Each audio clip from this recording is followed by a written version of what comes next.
Yeah, what's popping, man? Shit, bro. There's a lot of heavy shit going on. A lot to talk about. Too much. It's stressful. Yeah, It's stressful. It's hard because you get to a point where obviously we do what we can from our vantage point and with our influence, but sometimes, man, and you probably know better than anybody when you're a fighter, and like that's who I've been my whole life. I was held back in the 7th grade for fighting too much because I didn't like bully. I didn't like bullies, man. Somebody tried to bully my brother or bully somebody else, and I'm not asking any questions. And I just looked. I was talking to my friend the other day about how simple that shit used to seem. Like you see the bully, you punch him in the mouth. It's problem solved. But obviously, as you get older and when you're dealing with something like international politics, like what we're seeing right now, you can't just go punch a bully in the mouth, unfortunately, as much as a lot of us would like to. And it renders you feeling helpless at times. Yeah, the people who've been following this for a while and the people who've been standing in support of Palestinians before it was a fad. I mean, I had the Palestinian Community Network on our first anti-imperialist summit. This is the issue that got me interested in even covering foreign policy, independent media was Israel Palestine. I won the intros. So many of our friends like Comrade Misty, Phil Rella be doing great work. A lot of our friends, the Gray Zone be doing great work as well. The Black Agenda Report, RBN, we like in our community really been stepping up, spreading information. Dan Cohen been slaying these. Bro, Dan Cohen has come back with a vengeance, bro. Oh my God. Him and Blumenthal been on fire, man. I think Blumenthal, his appearance on Tim Pool was fantastic. Bro. Because he did what I could not have done. Like he went in there, like just no emotions, just disarmed all the arguments. So the point I'm making is like everyone who's on the side of peace, everyone who's been following this issue, like shit's getting real. Now everyone mobilized and everyone speaking on this issue. And what I was saying before, I want to get your thoughts on elevating each other too. That's been a big before. I could say pretty confidently like people would still be so caught up in their own little brands that they wouldn't be as willing to promote other people. But people have gotten past that, right? At least with this issue specifically, and you see a lot of elevating of all voices from all different sizes of audiences, so that message of peace in that region and the freedom of the Palestinians gets elevated, and because that's the most important thing outside of anybody's personal brand. That's been nice to see too. Yeah, and that's something that we definitely wanted to change, and with RBN, and the whole idea of RBN was because if you guys look in the past, like Sabby had a roundtable before RBN was even formed. It was about Black leftist commentators. Like, why are we so scattered? Why is it so hard for us to come together? Like that was like the whole premise. We're talking about how tough it was to be a Black commentator up and coming. And I started. Remember we talking about like, bro, we didn't even know each other existed until recently. What the hell? We got put in the algorithm. It was crazy. Yeah, and Nico was one of the first people that platformed me when I was extremely green. You know what I mean? Just getting started. So he was one of the people that first showed that. We had Black Rose Brigade that was on and off, but then Rome, CJ, we came together. Like, man, we need to put this shit together because this individualism in this media space is ridiculous. So I'm glad to see a lot of people come together and spreading this message and helping radicalize many people. What I was discussing before, I'm gonna show you guys the people who follow after us because we are the trailblazers. We come out first, we take bullets, and then after we are proven rights, then people are given the permission to say what got us in trouble. Right? I always joke. I say like we'll say it first, but they gotta wait for Jimmy to give them the green light to say it for them. Yeah, I love Jimmy. Jimmy knows where to go to get his. You know, if he doesn't know it, he know where to go to get it, and that's all right with me, man. As long as the message gets out there. Yeah. So you had and this is why I was just covering. Joe Biden was a Sellers candidate the entire time, Nico. Of course, right? We know this. I don't know if you got this. I don't know if you heard the same thing, but I was called an accelerist, advocating acceleration theory because yeah. I'm like, bro, I barely even know what that is. Like when I first heard it, I was like, what the fuck is that? I had to Google it. I am saying that Joe Biden is the most anti-Black politician in modern era. There's no way I'm voting for him. Like, they're like, you're an accelerationist. Yes, then they start bringing up some shit like you're a accelerist. I'm like, what the fuck does that even mean? Anyway, you see, people are making our same conclusion.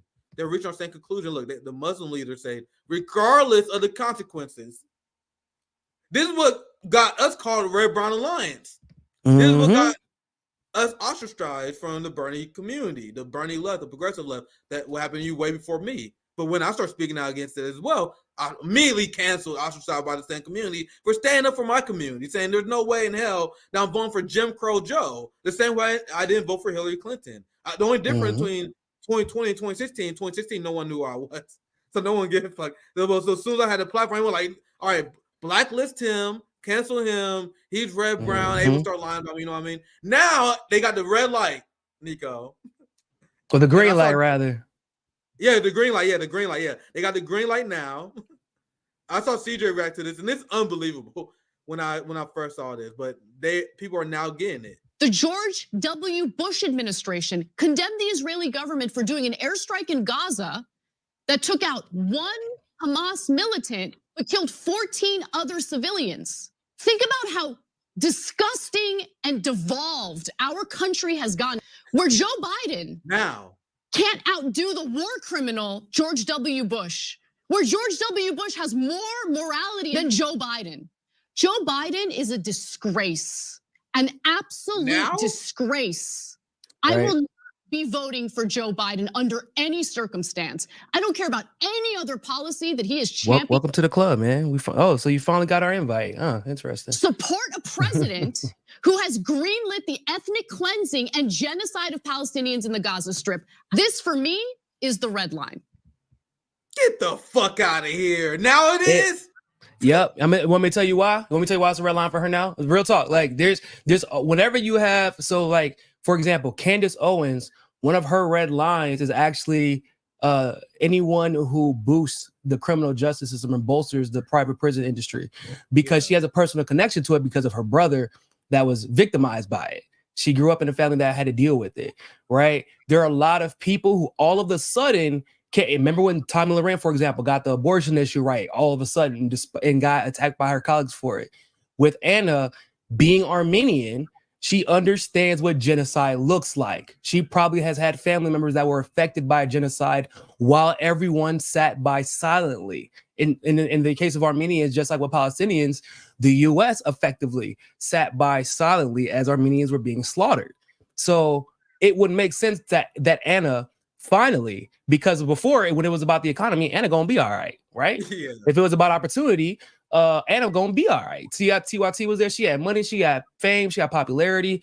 There was nothing. She had her connection to the Democratic Party and still with progressives to some degree. So there was nothing that could really push Anna in the correct direction, where she felt like she had a personal stake prior to this Palestine situation popping off to the degree that it has. Before, she's always been pretty solid on the Israel-Palestine issue, by the way, but she never really made that connection to the president before. It was always like, that's Israel thing. That's an Israel thing.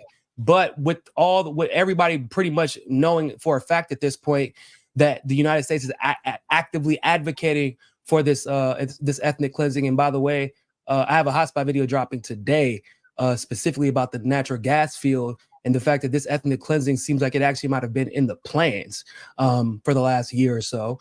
Like literally this specific gas field was directly connected to the Russia-Ukraine war because there was a pact made with Egypt and Israel to boost Europe's natural gas, bro. Yes. And it was specifically because of the Ukraine war. Now that Ukraine's getting their ass handed to them, they've admitted that they're losing. You can't be at the whims of Russia. And so like all of this shit, the timing is not coincidental for all of this. But with Armenian genocide specifically, that's something that Anna can relate to. And that's why all of a sudden she gets this right. It isn't, it's not really an evolution as much as it's finally something that you can relate to. And I'm actually very deeply unimpressed because of what you said when you said that she actually always been solid. And I always couldn't stand these people, you know what I mean? Like you good on that issue, like and the people I have grace towards are the Muslim Americans. Like I'm showing them grace because I'm like, shit don't make sense to me, but all right, I get it. You probably not, like you know what I mean. This shit don't make sense, but I'm not gonna judge you. You know what I mean. But you said Anna knows about the Israel-Palestine issue, so you know she's been on. Yep. You study this issue, something that you very deeply knowledgeable about. But you still reached the conclusion to vote for lesser two evils. Do you know that Joe Biden had Anthony Blinken as his foreign policy advisor And the reason why, and they were saying this openly, Nico, that they wanted to join the UN Human Rights Council. You know, the thing that Trump pulled out of and everyone was so upset about. The reason I was why, like, they I was don't know openly why. Like, stated why does it reason. matter, bro? Because we don't. The Human Rights Council don't do shit anyway. So I don't know why it was such a big deal. But all right. So then Biden decided to rejoin it, and then obviously the dumb left, the progressive left, like, see, this is why Biden's good. He rejoined the Human Rights Council. But the stated reason for rejoining the Human Rights Council was to protect Israel because they felt like Israel was being wrongfully targeted and unfairly targeted by the UN because of anti-Semitism. So Trump was an idiot and pulled out because he's the least effective evil. So he was like, "Oh my God, the UN being too mean to Israel. Let's get out of there." Right? And then Joe Biden was like, wasn't something about Saudi Arabia too? Like I felt like it was something about. I'm sure like he was a few other things. I think he said like they're basically not holding anybody accountable. So why the hell are we gonna keep being part of it? It's basically what he said. Yeah. So, which was interesting. It was interesting. That was an interesting move by Trump because I wasn't necessarily against it. I'm like, damn, he's basically taking the U.S.'s ability to influence the Human Rights Council out of their hands, like, which is an interesting move. I think it was a little bit more on the play was a little bit more developed than we had thought about at the time. But the fact that Joe Biden decided he wanted to specifically re-enter to protect Israel lets you know there might have been more to Trump pulling out, because it seems like it would have been a smarter move to protect Israel by staying in. Yeah, to your point, Trump and his administration was overly emotional. Once again, the least effective evil. So their reaction to the same issue that Biden and Blinken had, UN targeting Israel, was to leave. Biden was like, "You fucking amateur! You don't leave. You stay and you pull the strings. You idiot." So that's just one example. There's there's countless examples of Biden showing his hand before he was elected on his pre-Israel. Let alone like 40 years of it, like 40 years of examples. Literally, that's what makes the Anna shit, once again, like you said, unimpressive. Like, what do you 40 years? 40 years. What do you mean? Under no circumstance. Now you're going to vote for Biden. So, like, because what they told us is that, like you said, they called us accelerationists. Like when I debated Ben Burgess, he said the same thing, and I'm like, so basically, the black people who specifically made it clear that we're not voting for him. I mean, yeah, all the other stuff too, but like me specifically, I'm aware of what he's done to my community. So that, because that's not important to you guys, that makes us accelerationists.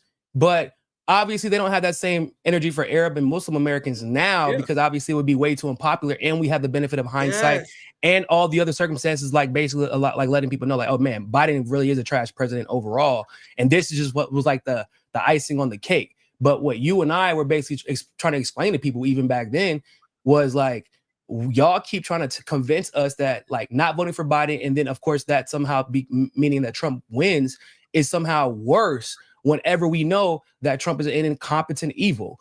And as bad as he has been on major issues, they were literally telling us, yeah, but he ain't consistently bad enough for us. So we need to get somebody in who's going to do what we want him to do all the time, or at least, you know, goes to lay in bed or lay in his fucking rocking chair and not bother nobody while they're taking over the world. Like, that's what they wanted, and they got him. And they even made sure, like, the fact that, bro, you got to think about it. What I always tell people is, when you look at Kamala, she went from being one of the most popular candidates in the country amongst black people to not being popular at all. And yet they threw her back out there to us, despite the fact that she got ruined in front of everybody, like didn't even make it to the election, which had never happened before. No one ever starts at the top and then doesn't make it to the fucking first state. Like, that doesn't happen.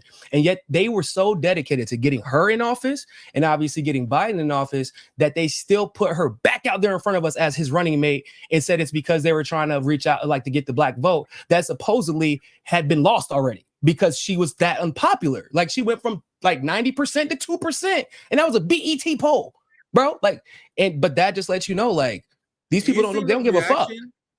Have you seen the reaction to liberals when they've been covering the Black Americans are leaving the Democratic Party headline? And Jasmine Crockett, her message essentially was, "Oh, it's just our community's dumb. They don't know civics. They don't know what the hell's going on." That's essentially what you're saying. She's like, well, we don't. They're not. They're people. Our community. We rely on emotion. There's not a lot of civics. There's not a lot of cause and effect. So essentially, that's I can pull it up. I got saved because I covered it not too long ago. If anything, black people are too pragmatic. If anything, black people, like, just as a person who has political experience, they're too pragmatic to the point where they just become very calculating, and they're even willing to sacrifice issues within the Black community to get other issues passed.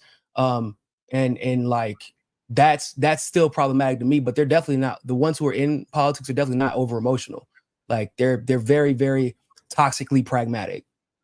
There's not a long clip, so if you have, I just want to see. I just want to show. Oh man, she looks like one of them. She looked like one of them ones, man. She looks like one of them ones that just got caught on the tap dance, bro. Oh man, bro, you have no idea apparently, because I don't know how much you follow Jasmine Crockett, which is not important, but she's made famous recently because she's been on the whole January 6th is the worst thing that ever happened.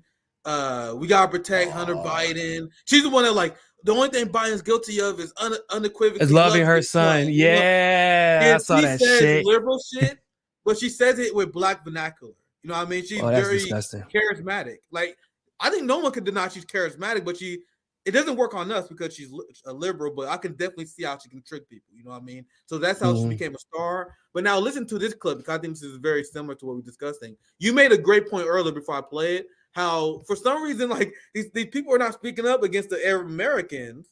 They are saying that we live in a party for genocide. But when Black people, when we were saying the same thing, like I quoted how both of us quoted how Joe Biden created the crime bill, and then I wrote an article. I spent it upon that about how the bankruptcy bill, the medical disparity between the white and Black communities because of Joe Biden. It's not just the police state, fam. Like there's everything that Joe Biden did on the core of his legislation was anti-Black. The way he's literally been worse than Trump when it comes to bolstering the police state. That's what's crazy.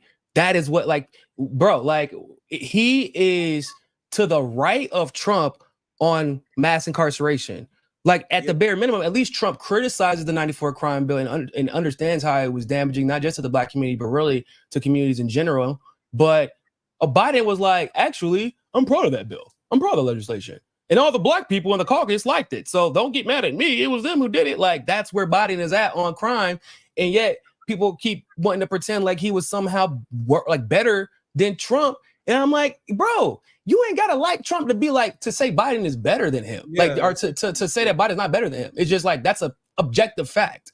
And even especially if you want to get into the reasons to like for a movement, obviously there are nuances to why you make the decisions you might make, right? We understand Trump only had 4 years left, right? We know that Biden has 40 years of history to show us exactly what he's going to be. We know that if Biden can manipulate the circumstances in a way that we know he does, like knows how to, because he has the establishment on his side, we can end up with 8 years of Biden, which we don't know what kind of damage that could be. And we were very clear because of he's a warmonger. He has a bunch, and he was bringing on warmongers into his cabinet. We were like, look, y'all, this is World War III. We've been saying that, and people thought we were being hyperbolic. They thought we were being hyperbolic. And look, where are we at? We got fucking the U.S. sending goddamn ships very clearly saying, yeah, man, just in case Iran wants to feel froggy, we got a nuke pointed at him. What the fuck? So I want people to realize, and you're so on point, that the Biden administration, what we're seeing right now, was essentially what the Hillary administration would have been. Yes, Hillary said that 100%. She was going to pursue a more muscular foreign policy than Barack Obama. And we were like, dude, fam, she's going to start World War III. She's going to do all this crazy shit. And then Biden stepped in and did exactly what we warned people about Hillary. So, fam, imagine. And Trump was no angel at all. But imagine we got back-to-back. Imagine if Hillary got in first, and then we had, instead of 8 years of Obama, imagine we had 16 years of this neoliberal warmonger regime. So Trump was the hiccup, and it was a little change of plans. But now Biden is picking up on what Hillary would have started off. So they like 4 years behind what their original goal was. You know and like you said, the hiccups are important to acknowledge too, right? If anything, no, did Trump pass the policies when in the past? Absolutely not. Fuck no. But what it allowed to happen was it put a buffer so that the establishment couldn't coordinate as effectively, and it exposed chinks in their armor. Yeah, right. It exposed what was going on in Ukraine. People forgot, like, that whole situation. Like, the reason I knew like Zelensky was kind of fucked from the jump was because that impeachment to Trump happened because he was working with Zelensky to investigate the Obama administration's corruption in Ukraine. And that's what was happening. And people keep forgetting that. And even though Zelensky didn't like Trump personally, he knew that if Biden or Hillary or Kamala gets in office, he was fucked, which he eventually obviously ended up being whenever Joe Biden got back in. But that situation is how everyone knew that Joe Biden ended up. He was the one who threatened, not Zelensky to me, but that prosecutor who was investigating his son. That's how that information went viral, because it was exposing, like, oh shit, no, Biden is guilty of all this shit. Like, wow, I didn't know this. He was even this involved in Ukraine. Most Americans couldn't even point Ukraine out on the map at the time. And now they know more about Ukraine than they know about the States, because of that weird buffer that we got with Trump, where he just it was like this type of revelationary chaos is what I like to call it. It exposed so much about the system because of just the type of chaos that Trump can bring, and the fact that the establishment didn't feel like they had control anymore. So like that in and of itself furthers our goals. I just want to give you a reaction to this, because this is Jasmine Crockett essentially telling us that we're too dumb to understand what our best interest is. Because this is her answering to the poll numbers showing that Joe Biden wasn't doing well with black supporters, with black voters, black supporters drawing out. So this is her reaction. Here's the deal. Perception is reality. And so when you look at the data that was provided in this poll, it talks about how people feel. And when people decide whether they're going to the poll or whether they're not going to the poll, it's all about how you feel in that moment. And so while the facts may not align with their feelings are dictating their reality. Their reality is that they said that they feel better, or they felt better when Trump was in office. But we've been trying to push back. We've got some very popular African-American artists that are out here saying things like, oh, I got checks when Trump was in office. I want those checks again, not understanding that really came from Congress. So we've got a couple of things, the perception issue, and then we also Trump's have Congress, an issue as it relates to civics in this country and people not understanding exactly how any of this works. So our first reaction to why black people are not voting Democrat is that we're dumb and we don't know civics. Yeah. And that the fact she a propagandist though, bro. She is smooth propaganda. Yeah, I told you, she's good. Because the first thing she says, she does this thing where she says the first part about what she says is objectively true. Like your feelings, your emotion, like that, your perception is reality, right? Like that's an objectively true statement. And it does guide people's decision making when it comes to politics. But then she just goes back and hits you with a bunch of, that was really Congress who gave those checks out. Yeah, I mean, I guess. But like at the end of the day, if Congress did something bad, who are they going to blame? They would blame Trump. So you can't take it away from him. You can't take credit away from him and then give him culpability. Or you can't take credit away from him when it suits you and then give him culpability for something problematic when it suits you. Like. But that's what a propagandist does, right? They do the double speak. Yeah, well said. And the reason I brought that up is because you made an interesting point a while ago where like people are seeing Muslim leaders react to Biden supporting a genocide and leaving the party. You know what they did? Even though I strongly oppose the bill, because I think these hate crime bills, they just increase the police state. But you guys notice how the Democrats 100%. Yeah, so Nico, I know you probably seen like these black liberals are like, "Where's our black hate crime bill?" I'm like, "What? You know what the fuck you're asking right now? Shut the fuck up." Anyway, I don't want to decide. But the point is, Biden gave them the anti-Islamophobia bill because the liberals had the mindset that they have to do something about it. Like same way that Asians felt uncomfortable, so they made an anti-Asian hate bill, to have an anti-Islamophobia hate bill, because there's a need that they have to do something to the discontent by this community. You notice how they don't do that. And those are huge voting blocks to keep it a bit. And swing states at that. Yeah, you notice how they don't do that with Black Americans. The assumption is that we better fucking fall in line. We're not gonna give you shit if you don't vote for us. You're dumb monkeys that don't know civics. So I think that was a great point you made earlier. That was just a long way from me backing that up. There's a great point made by Glenn. I'll just going forward there because there's a little bit I want to cover here. We're not going to do a long live to that. Where Glenn makes a good point in response to the story, where the illusion, I want to get your take on this as well, Nico. Trump derangement syndrome is all but dead.